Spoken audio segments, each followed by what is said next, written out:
अस्सलाम वालेकुम एवरीवन। उम्मीद है कि आप सब लोग क्या खैरियत से होंगे। सर आज एक कंसोलिडेशन का प्रैक्टिस क्वेश्चन कर लेते हैं और ये बनाया इस तरीके से किया है जो कि एक्सपेक्टेशन है कि वो हो सकता है ऐसा सवाल पूछे आपके कॉन्सेप्ट को टेस्ट करने के लिए कि कंसोलिडेशन हो चुकी है, गुडविल वगैरह सब निकल चुका है, पोस्ट एक्विजिशन भी डिस्ट्रीब्यूट हो चुका है, बट उसमें कुछ गलतियां हैं। अब उस गलतियों को सही कैसे करना है ये सवाल हमें सिखाएगा। सही है जी, फिर रिपीट कर रहा हूँ, ये सवाल वही बच्चा कर पाएगा जो कॉन्सेप्चुअली बहुत ही ज़्यादा स्ट्रांग है, बहुत ही ज़्यादा स्ट्रांग है।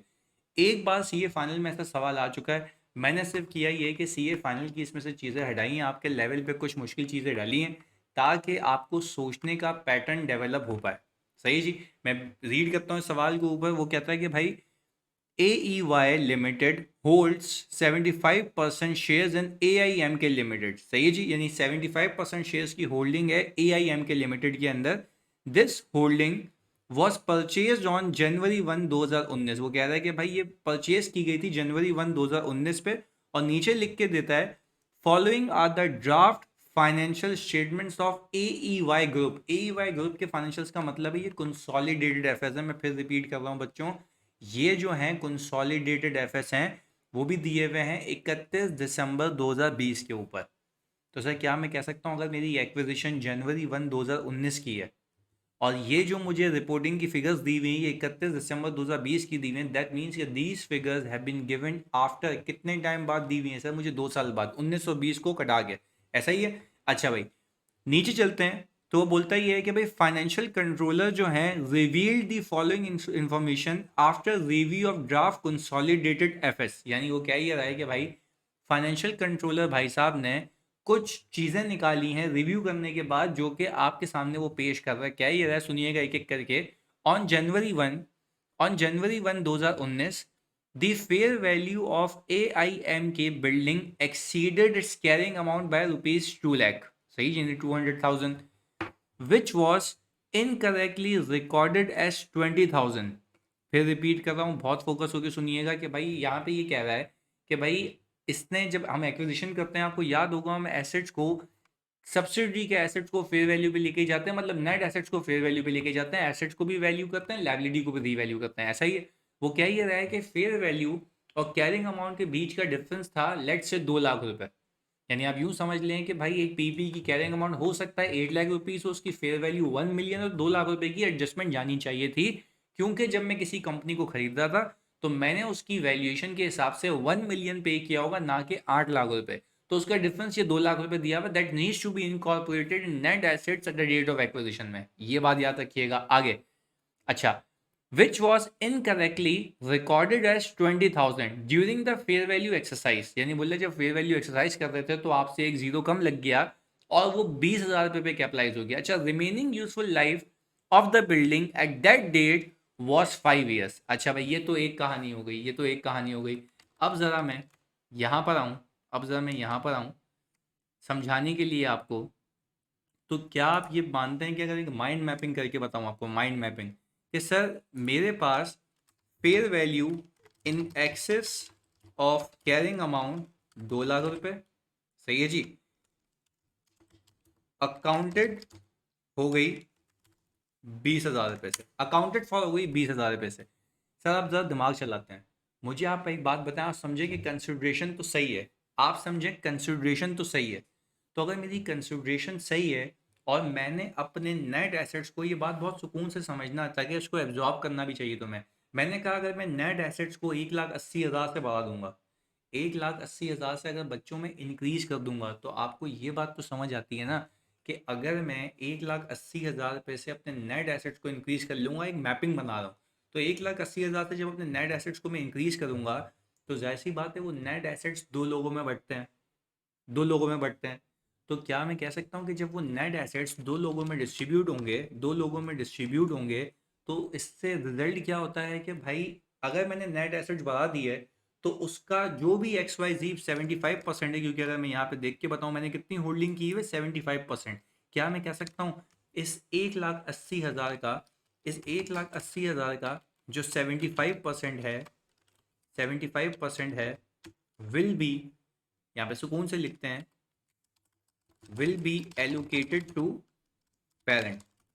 अच्छा, जब इसको एलोकेट कर दिया पेरेंट को, तो क्या ये बात मानते हो कि इस 1,80,000 रुपए के 75% से जब पेरेंट को एलोकेट कर दिया तो नेट एसेट्स हो गए ज़्यादा, कंसिडरेशन अपनी जगह है, तो गुडविल क्या हो जाएगी सर? गुडविल कम हो जाएगी। गुडविल क्या हो जाएगी? कम हो जाएगी, क्योंकि अभी एज एफ ये हुआ होगा कि नेट एसेट्स कम है तो गुडविल ज़्यादा ही होगी। पर अब क्या होगा सर? गुडविल आपकी क्या हो जाएगी? कम हो जाएगी। तो क्या मैं कह सकता हूँ कि मेरी एडजस्टिंग एंट्री के अंदर गुडविल कम होते हुए दिखेगी।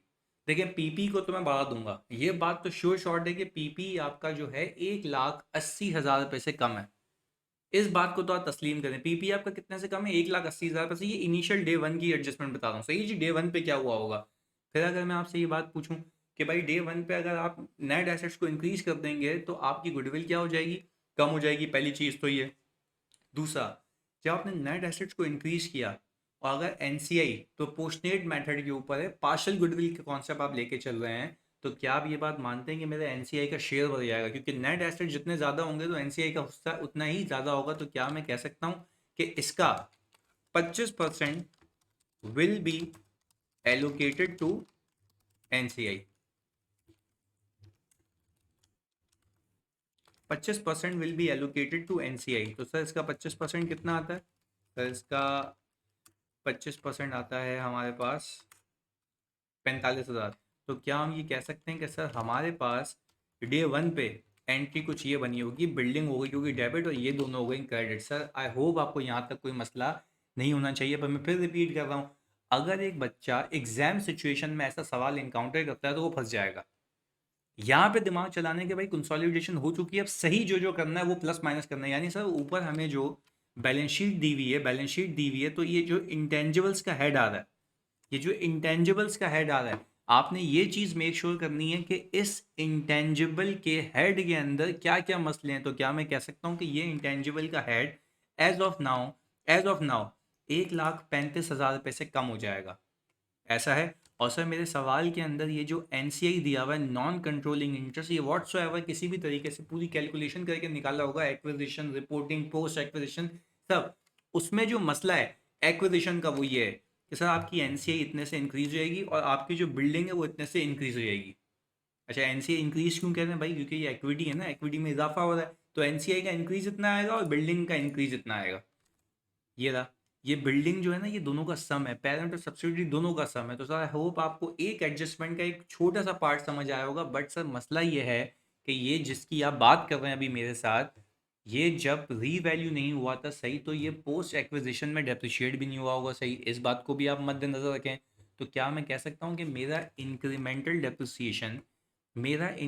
डेप्रिसिएशन जो है इसके ऊपर आएगा? ऐसा ही है, मैंने यहाँ पे लिखा इंक्रीमेंटल डेप्रिसिएशन कितने पैसे है? 1,80 पैसे। बीच के क्या हुआ भाई? उसकी अकाउंटिंग हो चुकी है, वो सही है, आपको पंचायत ही नहीं करनी। तो मैंने कहा कि सर अगर मैं इसको डिवाइड कर दूं, कितने साल बताइए भाई? 5 साल बताइए। Let me recheck it again, recheck कर लूँ मैं। सर मैंने देखा कि भाई रिमेनिंग यूजफुल लाइफ है 5 ईयर्स। अच्छा भाई, मैंने क्या किया सर, इसको डिवाइड किया 5 से और मल्टीप्लाई किया 2 से, सही है जी। यहाँ पे मैं मल्टीप्लाई 2 भी करके दिखाता हूँ आपको। सर 2 से क्यों मल्टीप्लाई किया भाई? 2 सालों की बात हो रही है, क्योंकि 2 साल हो चुके हैं तो 2 साल ही ये कहानी चली होगी। तो क्या मैं कह सकता हूँ कि सर जब मैंने इसको मल्टीप्लाई किया 2 से, बच्चों प्लीज़ फोकस होकर सुनिएगा, जब मैंने मल्टीप्लाई किया 2 से इसको, तो मेरे पास मेरे ग्रुप के अंदर एक एडिशनल एक्सपेंस बुक हुआ। एक एडिशनल एक्सपेंस बुक हुआ। अब मैं आपसे पूछूं अगर इसकी एंट्री क्या बनेगी, पहले मैपिंग करते हैं। ये इस 1,80 की वजह से आया ना, ये इस 1,80 की वजह से आया ना, जिसको मैं हाईलाइट कर रहा हूँ। अब क्या ये 1,80 रहेगा या इतने से डेप्रिशिएट हो जाएगा? 2 साल से इतने से डेप्रिशिएट हो जाएगा। पर इतने से जो डेप्रिसिएशन बुक होगी उसके हकदार कितने लोग हैं सर? 2। एक लॉस का हिस्सा मिलेगा क्योंकि सब्सिडरी का एसेट है, एक लॉस का हिस्सा मिलेगा सर पेरेंट को, मतलब ग्रुप रिजर्व हिट होगा, और दूसरा एनसीआई कम हो जाएगा, ऐसा ही है। तो आप यहाँ पे बखूबी देख सकते हैं कि 50, ये जो 72,000 है इससे मैंने बिल्डिंग को कम किया है, सही है जी। इसका 25% एनसीआई को दे दिया और 75% ग्रुप रिजर्व में दे दिया। I hope this is clear. और अभी मैं इसे बताता चलूँ बच्चों कि अब जब आप बैलेंस शीट बना रहे होंगे सारी एडजस्टमेंट्स करके करा के, this is sort of a correction of error, but correction of error from the perspective of, फिर रिपीट कर रहा हूँ, correction of error from the perspective of consolidation. और हाईली लाइकली कि वो इस तरीके का सवाल आपसे एग्जाम में पूछ ले। तो अपना दिमाग खुला रखना, चीज़ों को देख के चलना, कोई गलती की गुंजाइश नहीं है। सही है जी। आगे मैंने कहा सर यहाँ तक तो बात समझ आ गई, ये तो हमने क्लियर कर दिया, आगे रीड करते हैं। कंटिंजेंट लायबिलिटी, अब ये बहुत टेक्निकल चीज़ें हैं यहाँ पे, तो फोकस होकर देखिएगा था ताकि गलती ना करो एग्जाम में। सुनिएगा, contingent liability disclose in AIM के financial statements at the date of acquisition amounting to ₹62350. Fair value of this contingent liability was ₹56230. सही जी। Legal proceedings finalize on 15 March 2021 resulting in AIM case obligation to pay ₹80,000. अच्छा वापस समझिएगा भाई, हम कह रहे हैं कि हम जब सब्सिडरी को एक्वायर करते हैं तो आपको ये बात तो पता होगी ना, बहुत सुकून से समझिएगा मेरी बात को, आपको ये बात तो पता होगी ना कि जब हम सब्सिडरी को एक्वायर करते हैं तो at the time of acquisition हम देखते हैं कि क्या उसकी बुक्स में कोई कंटिंजेंट लायबिलिटी तो डिस्क्लोज नहीं है। अगर कोई कंटिंजेंट लायबिलिटी डिस्क्लोज होती है तो मैं एक प्रिकॉशनरी मेजर लेके उस लायबिलिटी को रिकॉर्ड कर लेता हूँ, जिससे मेरे नेट एसेट्स क्या हो जाते हैं, कम हो जाते हैं, और एडिशनल ग्रुप में लायबिलिटी रिकॉर्ड हो जाती है। उसका कोई एक्सपेंस बुक नहीं होता, उसका कोई एक्सपेंस बुक नहीं होता। बच्चों होता क्या है, उसका इम्पैक्ट गुडविल में आ जाता है, क्योंकि आप लायबिलिटी रिकॉर्ड करते हैं, आपके नेट एसेट्स कम होते हैं, गुडविल इंक्रीज हो जाती है। ये बात आपको होप अब समझ आ रही होगी। यानी टेक्निकली ग्रुप में एंट्री क्या बनती है, लायबिलिटी हो जाती है क्रेडिट, लायबिलिटी हो जाती है क्रेडिट, गुडविल हो जाती है डेबिट, और एनसीआई भी डेबिट, क्योंकि एनसीआई को भी तो हिस्सा मिलता है। यानी एनसीआई कम हो जाएगी, गुडविल आपकी डेबिट हो जाएगी, यानी गुडविल बढ़ जाएगी क्योंकि आपके नेट एसेट्स कम हो जाएंगे और एक लायबिलिटी रिकॉर्ड हो जाएगी। ये एक फ्रेमवर्क है, normal framework from the perspective of contingent liability. अब देखते हैं हुआ क्या। बहुत फोकस होकर बहुत तमीज से सुनिएगा, मैं बिल्कुल तामुल से ये एडजस्टमेंट कर रहा हूँ, इससे पहली बनाई है भाई ये तो, अभी आगे तो अभी चीजें बाकी हैं, कारवां बाकी है। एक चीज को समझने के लिए मुझे बाकी चीजें कांस्टेंट रखनी होंगी। क्लियर है। आगे बोला है भाई, कंटिंजेंट लायबिलिटी सब्सिडरी की बुक्स में डिस्क्लोज हुई है at the date of acquisition 62350 की। सही है जी। यहाँ पे बना लेते हैं परफॉर्मा, यहाँ पे बना लेते हैं परफॉर्मा। अच्छा भाई, क्या मैं कह सकता हूँ कि सब्सिडरी की बुक्स में वो डिस्क्लोज हुई है, तो मतलब वो रिकॉर्ड नहीं हुई होगी। यहाँ पे लिख रहा हूँ डिस्क्लोज एट ₹62350, 62350। सही है जी। ये इतने पे डिस्क्लोज हुई है, हम यहाँ पे लिख देते हैं means not recorded, means not recorded. ये सारे माइंड मैप्स हैं जो आपको समझाने के लिए लेके आया हूँ मैं। होपफुली जो बच्चे पहले अटेम्प्ट कर रहे होंगे किसी से हो जाए, और किसी से नहीं हो तो वो फिर टेक्निकली यहाँ से समझ सकता है। अच्छा आपको एक बात तो पता है ना, आपको एक बात तो पता है ना कि उसकी फेयर वैल्यू है 56230, 56230 ऐसा ही है। अब बात समझिएगा, मैं बात कर रहा हूँ मैंने उसको एक्वायर किया कौन से साल में, 2019 के अंदर। ये बात बहुत फोकस होकर देखनी है आपने कि मैंने इसको कब एक्वायर किया, 2019 के अंदर। ये बात आपने भेजे में फिक्स रखनी है। सही है जी। और मैंने क्या किया होगा, फेयर वैल्यू पे रिकॉर्ड कर लिया होगा उसको, कितने पे, 56230 से। ये रहा 56230 से। सर यहाँ तक की कहानी तो सही है, ये मैंने सही किया हुआ। अभी देखते हैं आगे क्या लिखा हुआ है इसमें। सही है जी। अच्छा इससे फिर मैं बता दूँ इससे क्या हुआ होगा, यहाँ पे मैं एरो बना के लिख देता हूँ। इससे क्या हुआ होगा, ये अभी मैंने आपको प्रूफ किया था, बताया था। इसको रिकॉर्ड करने से ये हुआ होगा कि सर लायबिलिटी रिकॉर्ड हुई होगी। सही है जी। Goodwill increase, NCI decrease. सही जी। इससे ये हुआ होगा भाई, सीधा सीधा हिसाब किताब है जो मैंने आपको बताया। लायबिलिटी रिकॉर्ड हुई होगी नहीं, कंटिंजेंट लायबिलिटी क्रेडिट। सही है जी। कंटिंजेंट लायबिलिटी, लायबिलिटी क्रेडिट हो गई प्रोविजन के अगेंस्ट में जो भी। जब नेट एसेट्स आपके कम हो गए तो जाहिर सी बात है एनसीआई का हिस्सा भी कम हो जाएगा। तो आपने क्या किया होगा उस दिन के ऊपर, एनसीआई डेबिट, यानी एनसीआई ऑटोमेटिकली कम हो गई होगी। आपकी गुडविल क्या हुई होगी, बढ़ गई, क्योंकि जितने नेट एसेट्स कम होंगे उतनी गुडविल ज्यादा होगी। अल्टीमेटली इसका इम्पैक्ट गुडविल और एनसीआई में आता है at the date of acquisition, जब आप खरीद रहे होते हो। क्योंकि देखो लॉजिकल बात है यार, जब आप खरीदते हो ना कोई कंपनी, तो आप उसकी वैल्यूएशन कर रहे हो, तो वैल्यूएशन का इम्पैक्ट या तो गुडविल में जाएगा या एनसीए में जाएगा, दैट्स इट। इसके अलावा कहाँ जाएगा भाई। तो प्लीज फोकस होकर आगे सुनिएगा। चलिए जैसे ये तो बात मैंने आपको बता दी, ये तो यहाँ तक की हो गई। आगे फिर वो कह रहा है, फिर वो कह रहा है कि भाई लीगल प्रोसीडिंग जो है मार्च 15 2021 को फाइनलाइज हुई है, यानी आपकी रिपोर्टिंग पीरियड के बाद। ये देखने की बात है, यहाँ सुनिएगा, आपकी रिपोर्टिंग पीरियड के बाद। सही है जी। अच्छा भाई, यहाँ पे लिखा हुआ 15 March 2021 resulting in AIMK's obligation to pay 80,000। यार ये बहुत क्रिटिकल बात है। वो कह रहा है कि अब लीगल प्रोसीडिंग फाइनल हो गई है, अब 100% अमाउंट पे करनी है। कितनी? 80,000 रुपये। ये तय हो चुकी है बात, ये तय हो चुकी है बात। आगे अच्छा भाई, इसके बाद कह रहा है during the year 2020 AIMK provided provision relating to this legal case by ₹45,000। अब जरा दिमाग चलाएं, अब जरा बात समझें। क्या मैं कह सकता हूं कि मेरी जो सब्सिडरी है उसने 45,000 रुपये का प्रोविजन खुद रिकॉर्ड कर लिया, मतलब एक्सपेंस रिकॉर्ड कर लिया। अब ग्रुप के हवाले से सोचो, जो हमने इतनी प्रैक्टिस की है, हमने बार बार समझाया आपको, क्या ये बात समझ आती है? क्या ये बात याद आती है कि अगर सब्सिडरी ने उस आपने जो बुक किया था 56,230, उसमें से 45,000 रुपये खुद रिकॉर्ड कर लिए, 45,000 रुपये खुद रिकॉर्ड कर लिए, तो आप क्या करते हैं? रिपोर्टिंग डेट पे रिमेनिंग की एडजस्टमेंट मारते हैं ताकि आपका 45,000 रुपये रिवर्स होके इनकम बुक हो जाए, क्योंकि ग्रुप के हवाले से आप वो लाइबिलिटी ऑलरेडी रिकॉर्ड कर चुके थे। आपने कहा था वो पैसे मैंने गुडविल के लिए दिए हैं, वो कोई एक्सपेंस नहीं हो सकता। तो इसका परफॉर्मा देखते हैं। क्या मैं आपको कह सकता हूँ कि भाई 45,000 रुपये ऑलरेडी रिकॉर्डेड बाय सब्सिडरी, ये एक्सपेंस बुक हो चुका है, ये एक्सपेंस बुक हो चुका है, सब्सिडरी कर चुकी है। अब आगे सुनिएगा, आगे सुनिएगा। क्या हम ये कह सकते हैं कि भाई during the year 2020 AIMK provided provision of 45,000 AIMK financial statements for the year ended, subsidiary की बात कर रहा है, सब्सिडरी की बात कर रहा है, वो authorise for issue on March 1, 2000। यानी एक बात समझाऊं आपको, एक बात समझाऊं, यानी सर यहाँ पे सीन कुछ ये है, जिसको मैं नीचे ले जाऊं, इसको मैं नीचे ले जाऊं और सर फिर हम यहाँ पे वर्किंग करते हैं। मैंने कहा सब्सिडरी का ईयर एंड है 31 दिसंबर 2020, सही है जी। अच्छा, अकाउंट्स जो ऑथराइज हुए हैं, हाँ भाई अकाउंट्स ऑथराइज हुए हैं कौन सी डेट पे बच्चों?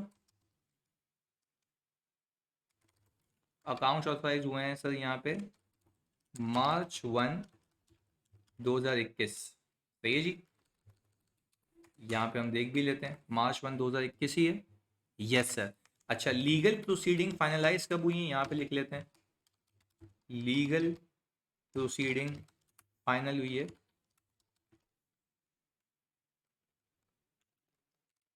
March 15, सही, March 15, 2021 को। अच्छा भाई March 15, 2021 को क्या मैं कह सकता हूँ कि भाई अकाउंट्स ऑथराइज यहाँ पे हो चुके हैं, तो सब्सिडरी ने 45,000 रुपये का प्रोविजन बुक करके अपने पास से चीज़ निकाल दी होगी।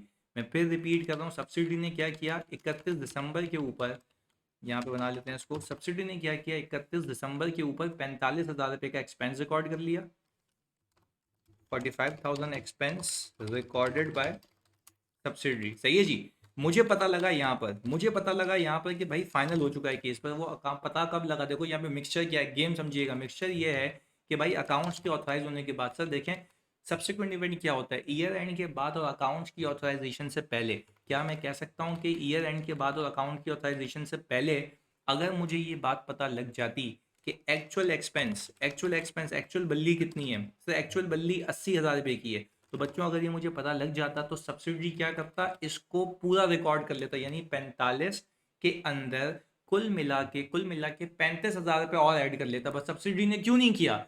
सब्सिडी ने इसलिए नहीं किया क्योंकि ये बात हुई है अकाउंट्स की ऑथराइजेशन के बाद।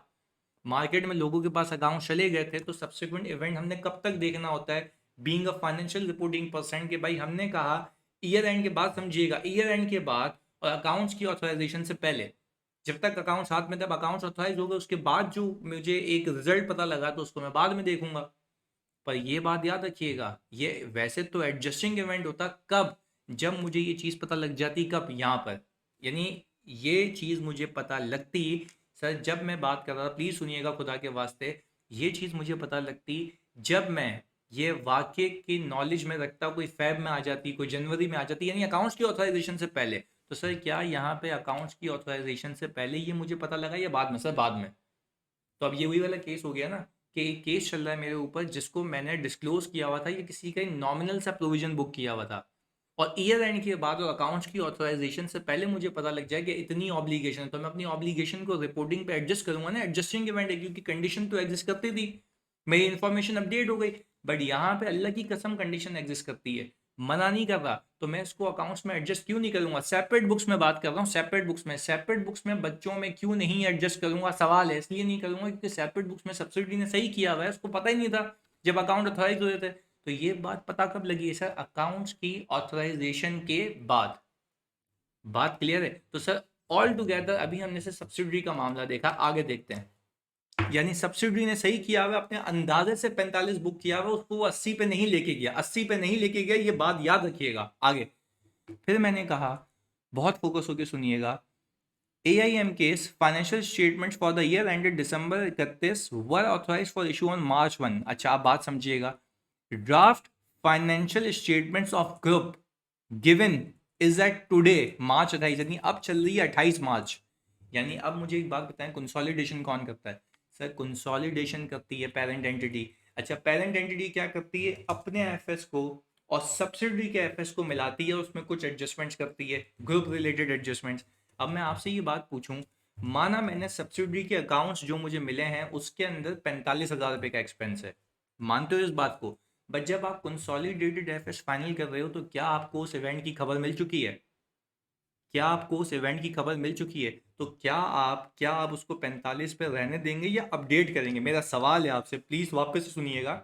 मैं कह रहा हूं, कहानी क्या थी? सब्सिडरी का ईयर एंड 31 दिसंबर 2020 है, हम कंसोलिडेशन भी 31 दिसंबर 2020 की कर रहे हैं। भाई सब्सिडरी ने अपने अकाउंट बनाए थे तो अपने अकाउंट्स में 45,000 रुपये का प्रोविजन बुक किया था, क्योंकि उसके अंदाजे से उसकी जेब से 45,000 रुपये लगने थे। इस बात को क्लियर करते हो? चलें जी। फिर हुआ क्या, इस सवाल में इंफॉर्मेशन दी हुई है कि 15 मार्च को हमें ये कंक्लूड हो गया कि 80,000 जेब से जाएंगे। सर सब्सिडी ने उस 45 को वो 80 पे इसलिए नहीं लेके गया क्योंकि अकाउंट्स ऑथराइज हो चुके थे, कहानी हाथ से निकल चुकी थी।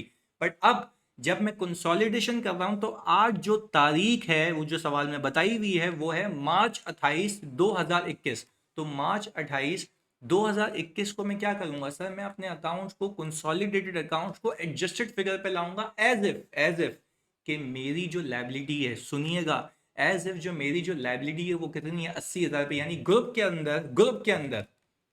अंदर ये लायबिलिटी 80 पे आनी चाहिए।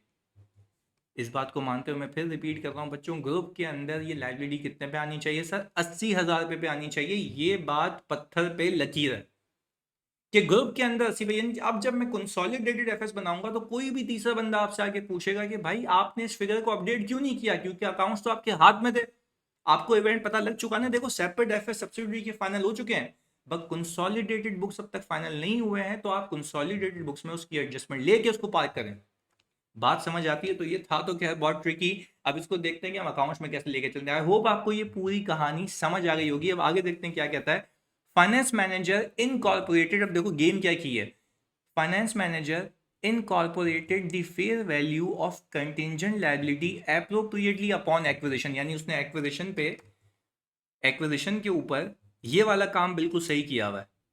सही है जी, ये वाला काम बिल्कुल सही किया हुआ है। इसको हम कर लेते हैं येलो। सही जी, फाइनेंस मैनेजर ने ये वाला काम बाबू ने बिल्कुल सही किया हुआ है। आगे अब मुझे एक बात बताओ, आगे अब हम कह रहे हैं कि भाई upon acquisition, however he is not sure about the treatment at reporting date, therefore he additionally accounted for the liability as at 31 December 2020 by the same amount that was probable at January 1। यानी उस भाई ने क्या किया, जब consolidated FS ऊपर बनाए, उसको बनाने के लिए उस भाई ने जो यहां अमाउंट रखी थी वही यहां पे अमाउंट रख दी, वही यहां पे अमाउंट रख दी, और ये टोटल हो गया होगा। यानी मैंने ये इम्पैक्ट के लिए किया ये सिर्फ, यानी एक्विजिशन पे ये हुआ होगा, ये बिल्कुल सही हुआ है, रिपोर्टिंग पे ये हुआ होगा। अच्छा, अब अगर मैं बात कहूँ आपसे प्लीज सुनिएगा, क्या मैं कह सकता हूँ समझने के लिए, मेरे बच्चों समझने के लिए, क्या मैं कह सकता हूँ कि जब इसमें से ये माइनस हुआ होगा तो 45,000 रुपये, प्लीज सुनिएगा फोकस के साथ, 45,000 रुपये का टेक्निकली, मैं फिर रिपीट कर रहा हूँ बच्चों आपको, 45,000 रुपये का टेक्निकली यहाँ पे 45,000 रुपये का टेक्निकली एक्सपेंस बुक हुआ हुआ है। क्योंकि देखो इसका और इसका माइनस माइनस का कोई इंपैक्ट नहीं है ना। तो टेक्निकली अभी ये पेरेंट और एनसीआई में डिस्ट्रीब्यूट हो चुका होगा। फिर रिपीट करता हूँ, देखो पूरी पहले कहानी समझाई, बहुत टेक्निकल कॉन्सेप्ट था। ये कॉन्सेप्ट ये था कि भाई अगर IS 1037 सेपरेट बुक्स के हिसाब से अगर मैं देखूं तो वो नॉन एडजस्टिंग इवेंट है, बिकॉज वो अकाउंट्स की ऑथराइजेशन के बाद आया। पर अगर ग्रुप के हिसाब से देखूं तो वो एडजस्टिंग इवेंट है, क्योंकि अभी भी ग्रुप अकाउंट्स मेरे हाथ से गए नहीं है, तो मैं उसको एडजस्ट करूंगा। पहली बात, इस सवाल में उसने किया क्या, at the date of acquisition की फेयर वैल्यू सही इनकॉर्पोरेट की, गुडविल भी सही हो गई, एनसीआई भी सही हो गई at the date of acquisition. जब मैं रिपोर्टिंग पे आता हूँ, तो उसने वही फिगर रख दी, तो प्लस माइनस ये तो जीरो हो गया। तो टेक्निकली ग्रुप के अंदर एक्सपेंस कितने का गया, सिर्फ और सिर्फ एक्सपेंस कितने का गया, 45,000 रुपए का, जो कि जा चुका है 45,000 रुपए का अपने हिसाब से बिल्कुल सही। और वो पेरेंट और एनसीआई में बढ़ भी चुका होगा, डिस्ट्रीब्यूट भी हो चुका होगा। आई होप आपको यहाँ तक कोई मसला नहीं है। अब आगे सुनिएगा कि एडजस्टमेंट करनी है मैंने, सुने क्या मैं कह सकता हूँ यहाँ पे समझाने के लिए आपको, क्या मैं कह सकता हूँ आपको समझाने के लिए कि ये वाली जो अमाउंट है, ये वाली जो अमाउंट है, सही है, book as liability and impact is in goodwill and NCI. हाँ भाई, हमने कहा कि sir book as liability and impact is in goodwill and NCI. यानी हमने कहा कि जब मैं वैल्यूएशन कर रहा था कंपनी की, तो मैंने कहा था कि भाई ये जो है मेरे लिए एक्सपेंस नहीं है, ये मैंने गुडविल के पैसे दिए हैं, लाइबिलिटी अज्यूम करके और एनसीआई को कम करके। पर अब सब्सिक्वेंटली, प्लीज बहुत फोकस होकर सुनिएगा, प्लीज बहुत फोकस होकर सुनिएगा, सब्सिक्वेंटली सेपरेट बुक्स के अंदर, सेपरेट बुक्स के अंदर अगर मैं देखूं, सब्सिक्वेंटली सेपरेट बुक्स के अंदर 45,000 रुपए का एक्सपेंस बुक हो चुका है। सेपरेट बुक्स के अंदर एक्सपेंस बुक हो चुका है, सही है, सेपरेट बुक्स में एक्सपेंस बुक हो चुका है, कितने का, 45,000 रुपए का। मैं आपसे अगर ये बात कहूं, क्या आप ये बात मानते हो कि ग्रुप के हवाले से सोचो, ग्रुप के हवाले से सोचो, तो ग्रुप के हवाले से, ग्रुप के हवाले से ये एक्सपेंस बनता ही नहीं है, क्योंकि ग्रुप के हवाले से इतना तो मैं गुडविल के नाम पे रिकॉर्ड कर चुका हूँ, इतना तो मैं गुडविल और एनसीए के नाम पे रिकॉर्ड कर चुका हूँ। तो क्या मैं कह सकता हूँ, क्या मैं कह सकता हूँ कि टेक्निकली, टेक्निकली इन दोनों का जो डिफरेंस है, ये 11230, अभी भी मेरे पास, देखो ये तो मैं लाइबिलिटी ऑलरेडी बुक कर चुका हूं ना, तो सब्सिडी नहीं, ये लाइबिलिटी बुक करके दो बार कर ले। टेक्निकली ये जो 45,000 रुपए का, ये जो 45,000 रुपए का जो मेरा एक्सपेंस है, जो अभी ग्रुप में बुक हुआ हुआ, ये होना ही नहीं चाहिए था। आपको बताऊं एक्सपेंस कितना बुक होना चाहिए था, सही है जी, एक्सपेंस बुक होना चाहिए था इतने का। कैसे, अभी प्रूफ करता हूं। 56,230 ग्रुप की लाइबिलिटी है, as per group already booked, सही है जी। सेटल कितने पे होगा, 80 पे। तो टेक्निकली एडिशनल एक्सपेंस हमारी जेब से 23,770 का लगना चाहिए था, और जबकि एक्सपेंस कितने का हुआ हुआ है, जल्दी बताओ एक्सपेंस कितने का हुआ हुआ है, 45,000 का। अभी प्रूफ किया एक्सपेंस 45,000 का हुआ हुआ है। तो क्या मैं कह सकता हूं कि एडजस्टमेंट रिवर्सल की कितनी की आ रही है, 21,230 की। यानी सर आप देखें, मैंने ये आपको बहुत डिटेल में कराया है, मैं फिर रिपीट कर रहा हूँ, ये बहुत कॉम्प्लेक्स एडजस्टमेंट है। मैं एक बार आपको सुकून और तामुल से समझाता हूँ। भाई मुझे आप एक बात बताओ, ग्रुप ने 45,000 रुपए का एक्सपेंस बुक कर लिया सब्सिडरी ने, और अभी अकाउंटिंग भी उसकी हो गई, वो एक्सपेंस बढ़ भी गया दो लोगों में। पर मैं कह रहा हूँ कि एक्सपेंस 45 का नहीं होना चाहिए, एक्सपेंस होना चाहिए आपका डिफरेंस बिटवीन व्हाट, 56,230 -80,000, यानी इसके ऊपर जो है वो एक्सपेंस होना चाहिए, क्योंकि बाकी तो आप अपनी अजम्पशन के हिसाब से ग्रुप ऑलरेडी रिकॉर्ड कर चुका था। बात समझ आ रही है। तो 45,000 रुपए का, मैं अगेन रिपीट कर रहा हूँ, 45,000 रुपए का एक्सपेंस बुक हुआ हुआ है, होना चाहिए था, होना चाहिए था 23,770 का। तो कितने से ज्यादा हुआ हुआ है, 21,230 से, 21,230 से। बात क्लियर है। इसको देखने का एक और तरीका, हमने कितना बुक किया, 56,230, सब्सिडरी ने वापस कितना बुक किया, और मजीद इतना, टोटल कितना हो गया, 101,230, ये हो गया 101। देखो ये रहा 101,230, ये अलग तरीका है, ऑल्टरनेटिव है, तुम्हें 10 तरीके से समझाने का। 101,230 का, मुझे एक बात बताओ, एक्सपेंस बुक कितना होना चाहिए कुल मिला के, 80,000 रुपए का, कितने की एडजस्टमेंट कर दूं, 21,230 की। तो देखो मैंने यहाँ पर, अगर मैं बैलेंस शीट बनाता तो मैंने यहाँ पे एडजस्टमेंट की है 21,230 की। बात क्लियर है।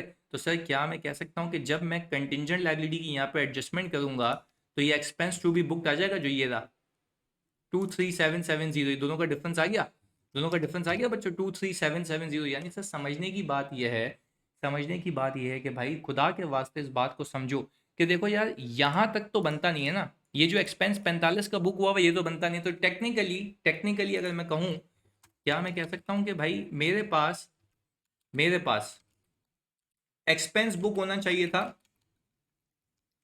23770 का, ऐसा ही है। एक्सपेंस बुक हुआ हुआ कितना है 45 का, तो कुल मिला के एडजस्टमेंट रिवर्सल आती है 21230 की, वो ये रही 21230 की। बात क्लियर है? अच्छा अब मैं क्या करूंगा, जब मैंने एडजस्टमेंट की यहाँ पर 21230 की, मैं अगेन रिपीट कर रहा हूँ, देखो अकाउंटिंग हो चुकी है, मुझे से सही करना है। अब मैं बात कर रहा हूँ 21230 की, मैं एडजस्टमेंट पे आया, बच्चों,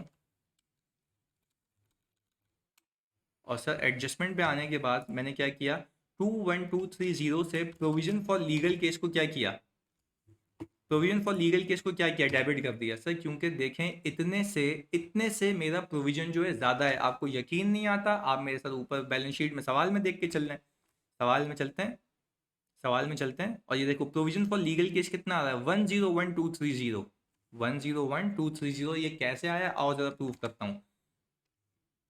सब्सिडी ने कितने का रिकॉर्ड किया था, 45 का, हमने वापस से कितना बुक किया, इतने का, टोटल कितना हो गया 101230। क्या आपको सवाल में ये दिखता है 101230 पर अल्टीमेटली ये लाइबिलिटी सेटल कितने पे होगी, 80 पे, 80 पे होगी, तो मैं कितने से रिवर्स करूं सर, इतने से, 21230 से। बात क्लियर है? अच्छा अब मैंने ये कहा कि सर अब मुझे इसको एलोकेट करना है दो लोगों में, एनसीआई और ग्रुप रिजर्व, क्योंकि यही वो अमाउंट है जो ज़्यादा एक्सपेंस के नाम पे बुक हुई है, वो यहाँ से भी प्रूवन है, और वो यहाँ से भी प्रूवन है। बात क्लियर है? तो sir this is all about कि आपने इसको सही कर लेना था इस तरीके से। सही है जी। तो ये एडजस्टमेंट तो यहाँ पर होगा सर, इसके लिए आई होप कि और कोई एडजस्टमेंट अभी दरकार नहीं है। पहली एडजस्टमेंट फिर बता दूं, ये सिर्फ पहली एडजस्टमेंट थी जिसको मैंने डिटेल में यहाँ पे डिस्कस किया है। अगली वीडियो के अंदर इसकी अगली एडजस्टमेंट करूंगा। तो I hope you like the question और यू लाइक द एडजस्टमेंट। मिलते हैं अगली एडजस्टमेंट के साथ। जज़ाकल्लाह।